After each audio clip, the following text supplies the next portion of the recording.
بعض لوگ صرف شاعر ہوتے ہیں اور شاعر محض، نمکداں کا، زنخداں کا، گلستہ کا، میری جاں کا، گویا اسی میں مہارت انہیں حاصل ہو جاتی ہے اور وہ بھی تغزل اور تعشق کا حق ادا کر جاتے ہیں۔ پھر جس زبان میں یہ تمام چیزیں ہوتی ہیں، نظم کی، نثر کی، تحقیق کی، اس زبان کے تحفظ، تبلیغ، جہاد اور بقا کے لیے کوشش و کاوش میں اپنی تخلیقی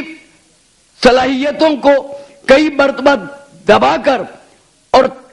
تبلیغی صلاحیتوں کو اور جماعتی صلاحیتوں کو اور ملی صلاحیتوں کو آگے بروئے کار لانا پڑتا ہے، اور یہ چاروں پانچوں چیزیں جب مل جائیں تو ایک ہشت پہلو اور ہفت رنگ شخصیت ملتی ہے، جو ادیب بھی ہے، شاعر بھی ہے، نقاد بھی ہے، صحافی بھی ہے اور ناظم مشاعرہ بھی۔ میرے 50 برس پرانے دوست ملک زادہ منظور، جو اب اتر پردیش اردو اکیڈمی کے صدر بھی ہیں، جنہوں نے میرا اعزاز یہیں 31 جولائی کے جشن گلزار میں بھی کیا، تمام دنیا میں،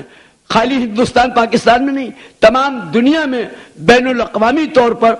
ہمارے ہم نواؤں میں جو پیش رو ہیں، ساتھ ساتھ ہم رکاب ہیں، ہر جگہ اردو کے جہاد میں شامل و شریک ہے۔ اردو رابطہ کمیٹی میں مجھے ہی انہوں نے صدر بنایا، اس کے بانی مبانی اور روح رواں ہیں۔ ان سب مجموعہ اخلاص و صفات کا مجموعہ آپ کے سامنے سراپا ملک زادہ منظور کی شکل